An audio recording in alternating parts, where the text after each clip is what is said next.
Hey, fearless friends, it's Amy Schmidt, and welcome back to another episode of the Fearlessly Facing 50 and Beyond podcast. I'm excited for this episode. You know what? There are so many things that tug at our heartstrings at certain times of our lives. We know that. We know that there are certain organizations and certain things that you say, you know what? I want to be involved with this.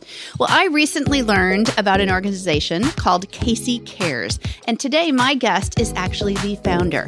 That person at age 21, a little spark ignited, and Casey Cares Foundation was ignited right there, right then. And you're going to hear the story behind the organization. So this is for all of you that are wondering, I have a little extra time, or maybe I have this gift of, sorting through letters, writing letters to people, maybe sorting through gifts, maybe all sorts of those things, and you have a little extra bandwidth. This is just for you. So stay tuned for the series F Words, and this one is Fearlessly Facing Fundraising, as we meet the one and only Casey Baynes.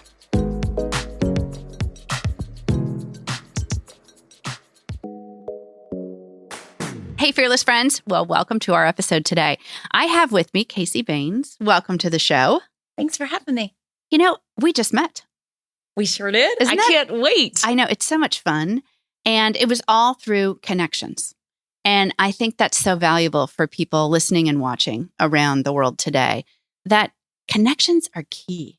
Women are connectors. We're nurturers. We're achievers. We're all of that. But at the end of it, we thread together these stories and these connections become this masterpiece. And that's why I feel like, you're sitting here today heading up an organization, a foundation called the Casey Cares Foundation that I want to learn more about and I want to introduce to the world.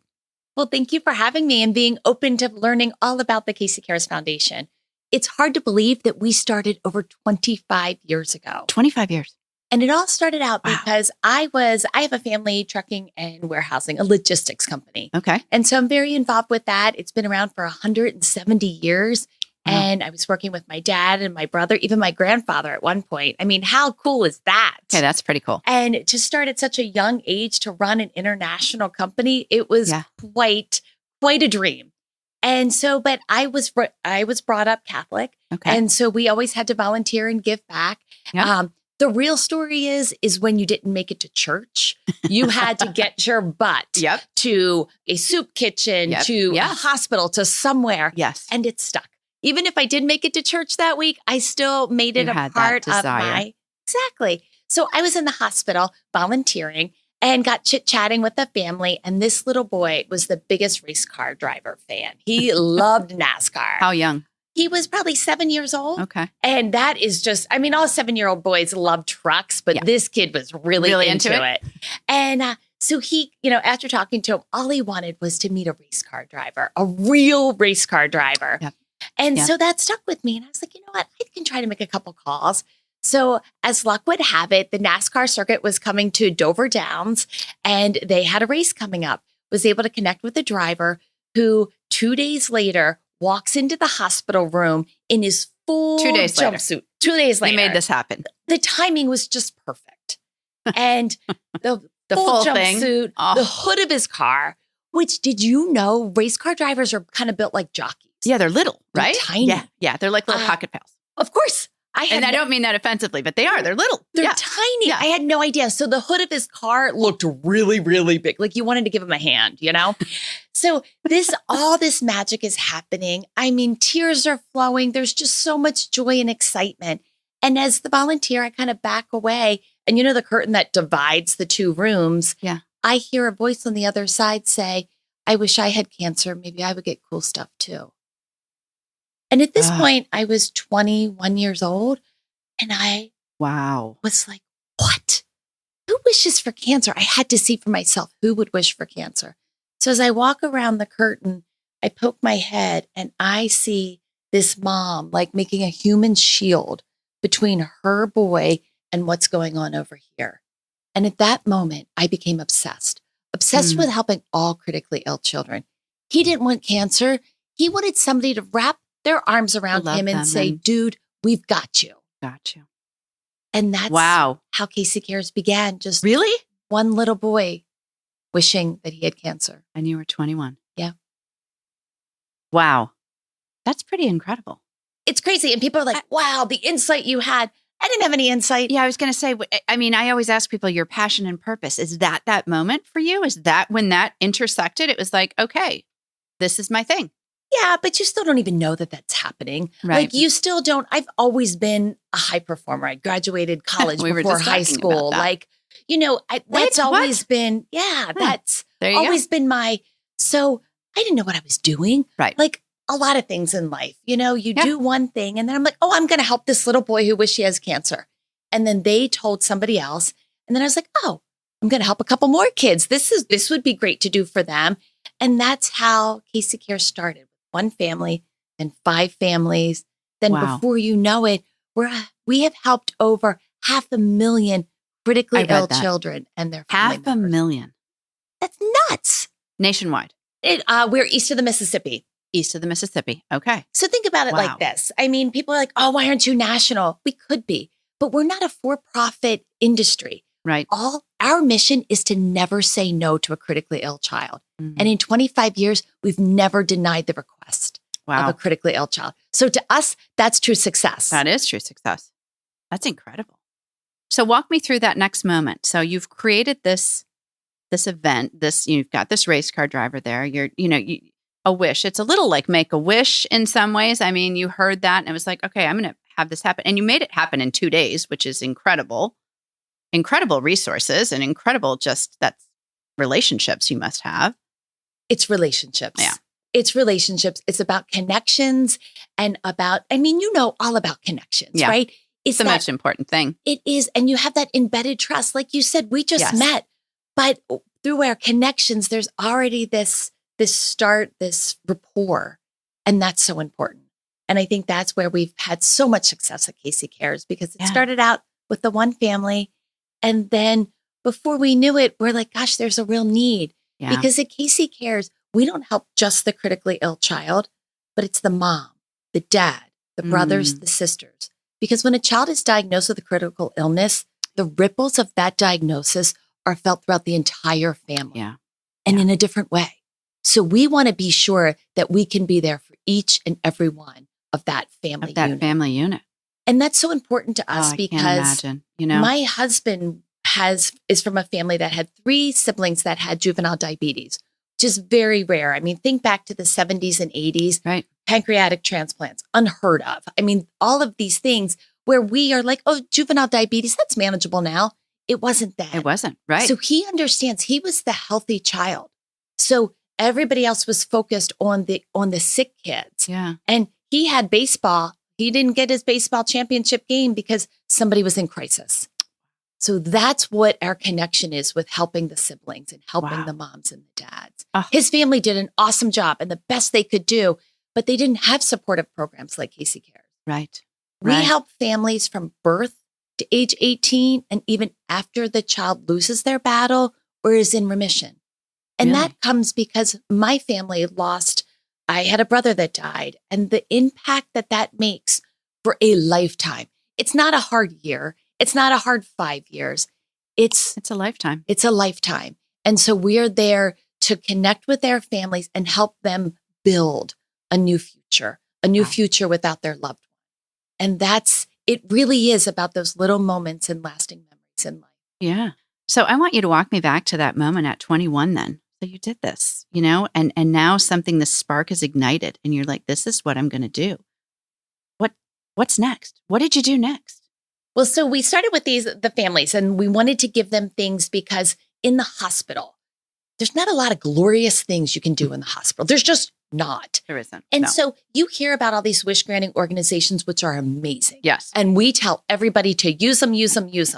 But let's think about isn't it great to have something to look forward to every month or every week versus that one big vacation? Right. And imagine if you're vomiting, if you feel like absolute crap and you can't get out of bed, how excited are you going to be to go to Hawaii?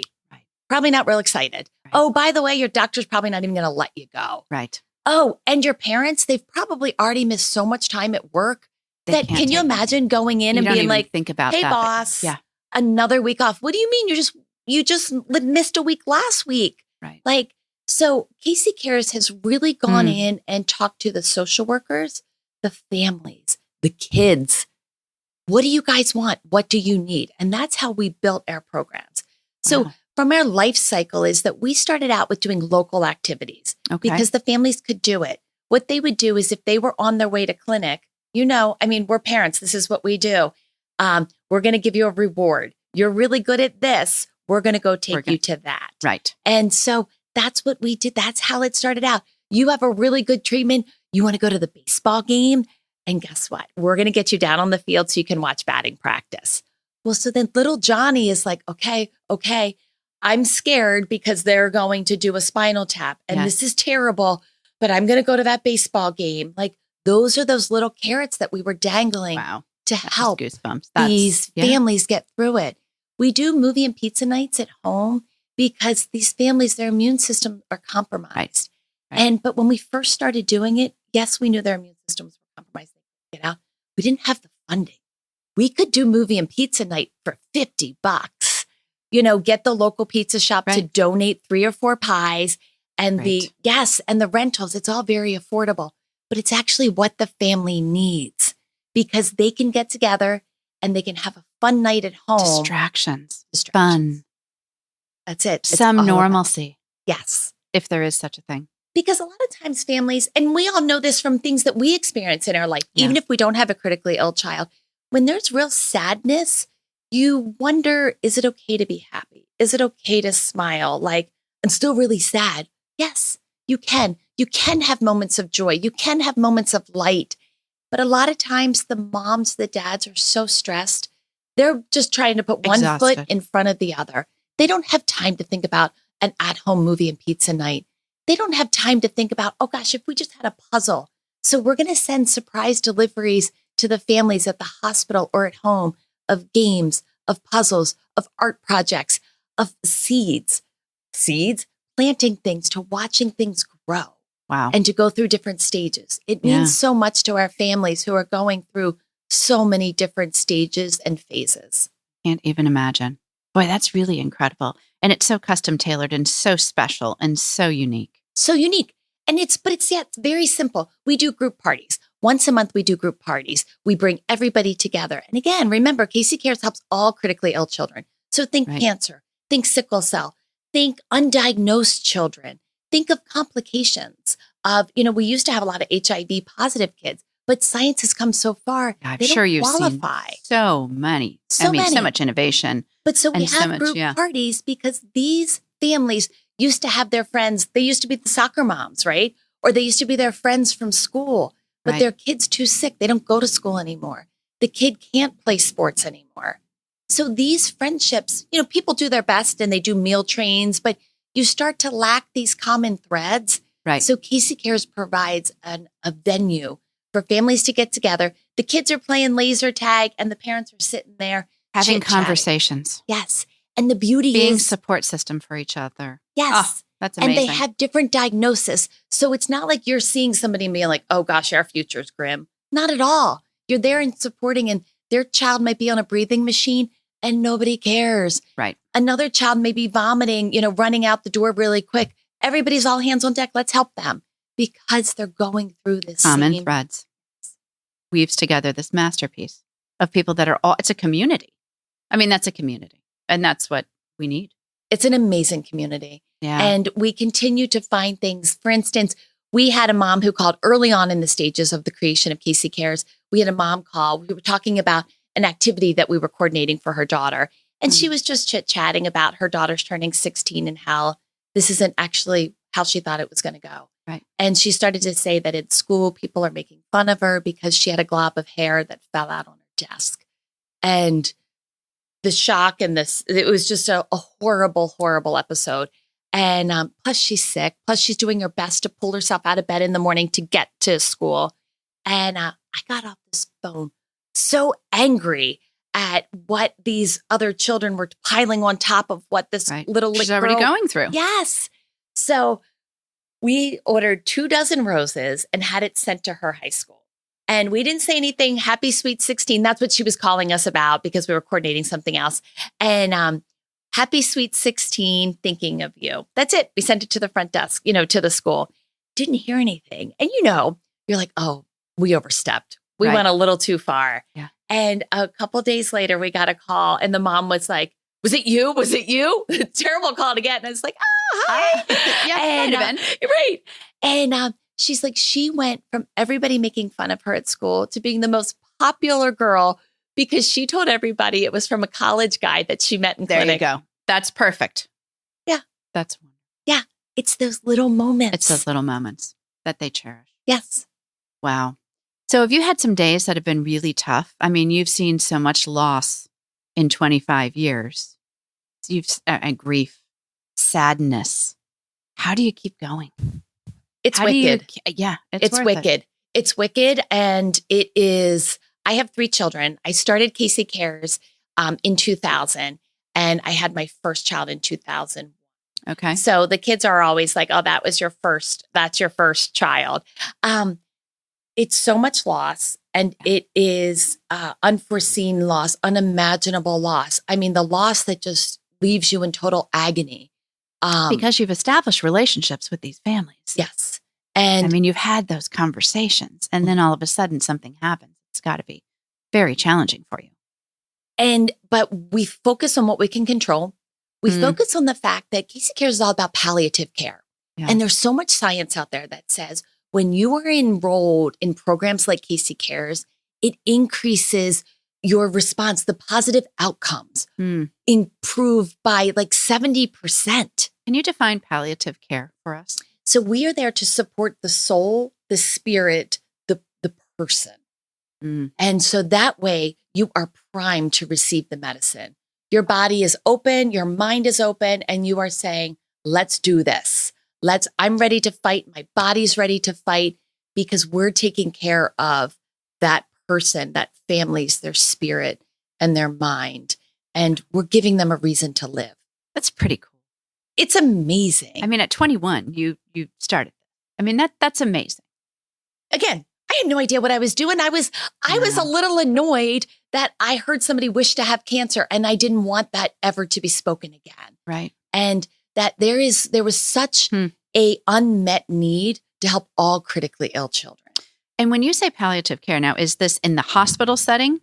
So is it you're partnered with hospitals? Yeah, we're partnered with all of the hospitals. Okay. But you could even say to me, hey, Case, actually, I have a girlfriend whose granddaughter is trying to figure out what's going wrong with them. They don't know. Maybe it's some kind of fantastic. Fill out an application.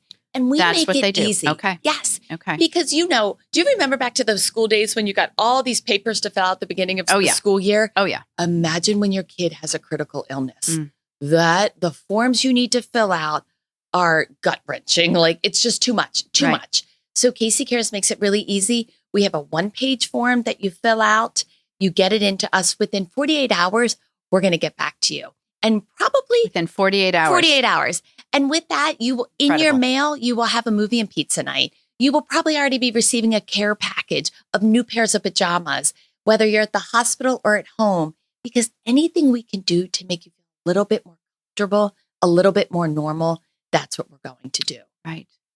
So you partner them with organizations, sponsors? Is that who provides the, say, pajamas or say whatever it is for that? Or how does that work? The amazing community in which we all live is how that all works. So we partner with hospitals, but anybody could know a critically ill child and just go to our website, fill out the application online. Which I'll have on the episode notes. So everybody will have the website so they can just reach out. Okay, perfect. Yes. But a lot of our referrals come from social workers because they're in it. They're in the trenches, so they can really refer. Right. All the children need are frequent hospitalizations to be dealing with a critical illness and frequent hospitalizations. Okay. Again, think about Casey Cares as Make-A-Wish on steroids because it's not just once in a lifetime. It's not once a year, but it's continuously throughout their treatment process.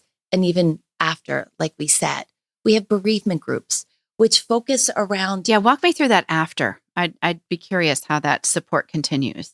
So to be honest with you, some families say, thank you so much. We appreciate it. We can't do this. Like, we have too many memories. It's too hard for us. And we get that. And we stay in close touch with them because maybe they'll want to come back to us in a year. Right. You just never know. You never know. You never know. But then we have other families who, little boy Jonathan, he lost his battle and they're such a dear family. And after Jonathan lost his battle, we sent them to the beach.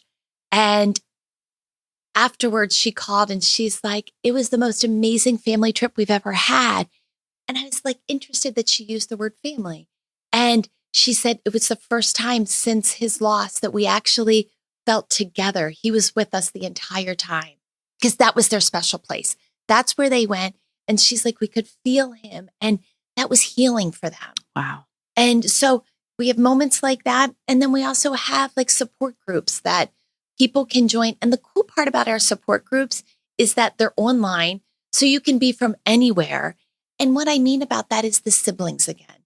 We have some brothers and sisters who are away at college and they still join those support groups. Wow. And they're not, Do they really? It's not religious based. It's Okay. not, Yeah. As far as like an illness based, it's all about talking about and sharing memories of the good times they had. A lot of times the Casey Cares provided for them. So that's the common thread that they all come together and can share because that's what they want to do is they want to keep their loved ones alive. Yeah. And they'll always be alive in their minds and their hearts, but they want to talk about them and share the stories. Wow. So what do your kids think? I always ask amazing women like you. I don't know. You had one born in 2001. So my youngest is 2003, 1997, 99, and 2003. And I always ask, how do your kids view you? What would they say? How would they describe you? I don't know if I want to hear what they'd say, but, but I can share with you some things like I will never forget when my youngest at one point said to me, Mommy, if I was sick, would you spend more time with me? That stinks. That really stinks. Mm-hmm. So I went to Casey Cares every day as if it was my job. Yeah. I was just so passionate about helping these families because they are in a fight for their lives, for their child's life. Right. And gosh, you do anything for your kiddos. And so sometimes you need help. You need help in doing that because you're just so depleted. And I felt like I could help them and help and support them. So that's hard to hear that from your kids. Your kid. Yeah. But coincidentally, our daughter, our youngest, was diagnosed with rheumatoid arthritis when she was 13 and unfortunately misdiagnosed because I was told that I'm just surrounded by all these sick kids and I'm projecting on her. As it turns out, not so much. Wow. So she has been on treatment, part of the treatment in that is chemo for over 10 years. And she is now 23 years old. Wow. And she went out to the real world and realized that wasn't her passion. She wanted to make a difference and she wanted to make an impact and to try to make the world a better place day after day. So apple doesn't fall far from the tree. Right. So now she runs Ohio and Florida for Casey Cares. So it's so amazing to have her part of the Casey Cares family, but her bedside manner is incredible. Yeah. To get to know like her understanding to hear her talk about the paint on the walls of where she would get treatment is this weird green mint color. She was 10 years old, right? But she's like, that's what these kids are thinking about. Let's give them things to distract them. She just has a really different approach. So that's be very awesome. Proud.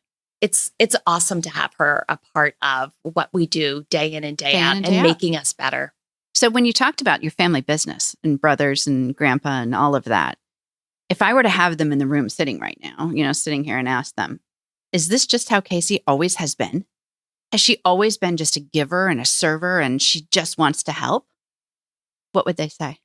Yeah. Yeah. I mean, like, that's just when you peel it back and you take the time to look and to see, you're like, oh, absolutely. Maybe a pleaser. Like, oh yeah, I always want everybody to be happy and to be fulfilled and to make sure they're living the best version of themselves. Your energy is so contagious. It's so great. It just exudes just passion and love. And you can just tell it. It just comes out of all of your soul, everything. It's just wonderful being around you and just seeing how much you're passionate about this. You see these families and they are in the worst part of their journey. And yet they're so grateful and they're so giving and they're so positive. So if they can be that way, heck, yes, what's wrong with the rest of us? Exactly. You know? And I'm hoping that getting the word out about this, some people may already know about Casey Cares. Some people may not. Some people may have a neighbor that has a critically ill child and they don't know what to do. You know, how many times do you have that when you're like, oh, I wish I could help. I wish I could do something. I wish I could understand. Well, that's what you're here for. That's what you're here for. Yeah. And I would encourage people to get involved. It doesn't matter if it's with Casey Cares, which would be amazing and wonderful. Right. Because there's nothing better in my world than to help a critically ill child and to also step up and help these moms and these dads, because I've had moms come to me in full tears saying, I couldn't help my kid. I couldn't make my kid smile. I couldn't give my kid a good time. And you stepped in. You're like the favorite aunt, you know? Yeah. They get all excited when there's a message or a box, a delivery Something. from Casey Cares. Yeah. But I would encourage people to get involved, whether it's with the elderly or animals. Anytime you get involved and to give back, I promise you, you personally will benefit way more than any one person you help. It's So true. Contagious. So true. It is just, and there's ways to get help, whether it is like right now, like Casey Cares, we have the biggest pajama day. So we celebrate PJ Day like nobody else. We encourage local businesses to get out there. We have people on the Weather Channel. You'll see them in their PJs broadcasting to celebrate National Casey Cares Biggest Pajama Party. When is that? That is April 16th. Okay. And everybody gets involved, whether it's kids going to school in their PJs or kids collecting PJs. So it's important to get our younger generation giving back, and they can understand what a favorite pair of PJs means to them. Imagine what a favorite pair of PJs means to a kid who is sick in the hospital, is stuck in a stiff hospital gown, and all of a sudden they get their favorite, sports team PJs or their favorite cartoon. It's amazing. And guess what? There's a pair there at the nurse's station for brother, for sister, for mom, for dad. How cool. Because I was not looking forward to go visiting my sibling in the hospital. Right. But now that I get something fun, let's go. That's amazing. It's so fun. Oh, I'm so definitely everybody gets involved. They post their pictures on social media and tag Casey Cares. But it's real. We all can appreciate a cozy pair of pajamas and a difference that makes in a life is pretty incredible. Pretty incredible. It doesn't take a lot of zeros to give back. Right. And I think people have that misunderstanding. $25, a new pair of pajamas really adds up and makes a difference. Yes, that's huge. Every 12 minutes at Casey Cares, we're helping a participant. And we couldn't do it without the generosity of our communities. Yeah. The generosity of getting involved and, participating in the PJ Day, getting involved in volunteering and help coordinating a group of people who are passionate about our mission. Right. Or just coming into the office and helping us do a mailing. Yeah. So many ways to get involved. And there's so many wonderfully talented people out there that have the time and the bandwidth to give. Exactly. And, they need to step aside from fear. A lot of people listening, you get 50 or beyond and you're like, I'm not needed anymore. I don't need to do this. I don't know what to do. I don't know what my identity is anymore.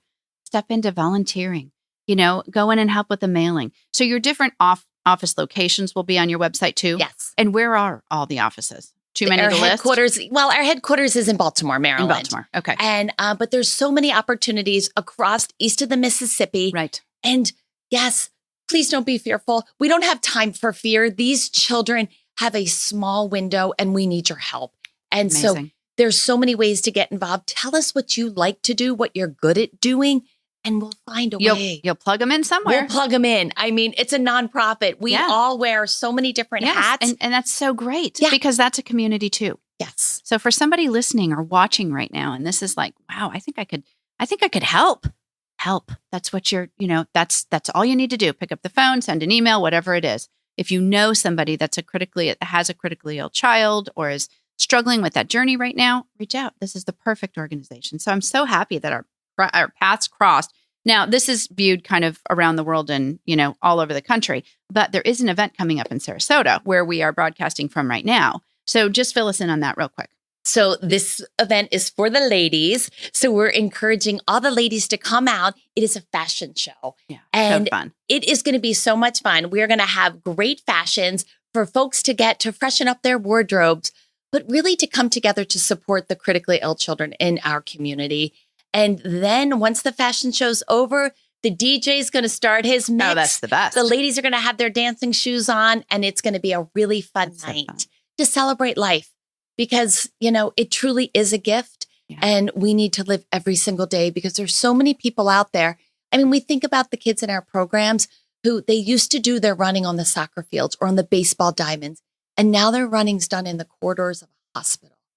We need to come together to give them because their childhood is condensed into a few short years. Right. And we've got to fill it with everything we can. And it's events like this fashion show that will enable us to do so. Right. That's the support you need. That's so fabulous. So before we leave today, and I'll have everything in the episode notes for everybody, I want to ask you the question I ask everybody on the podcast. So you're not even ready for this because we didn't talk about it, but I know you're going to just nail it. Let's see.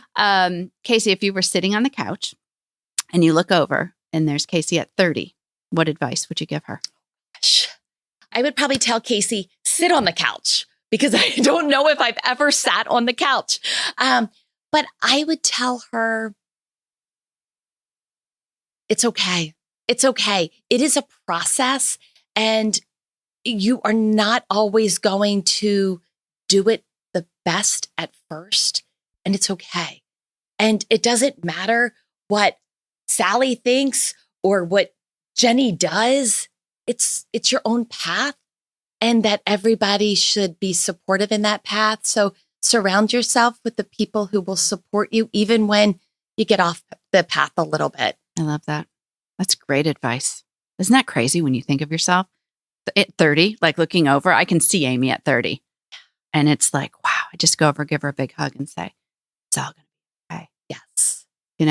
It's all going to be okay. You're doing amazing things. Thank you, Casey Baynes, for being here.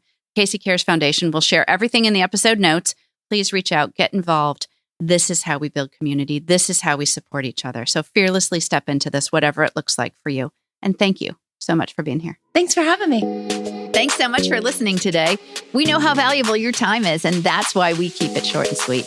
Don't forget to follow us on all the socials, and you can check out all the links and resources in the show notes. Until next time, go forth and be awesome.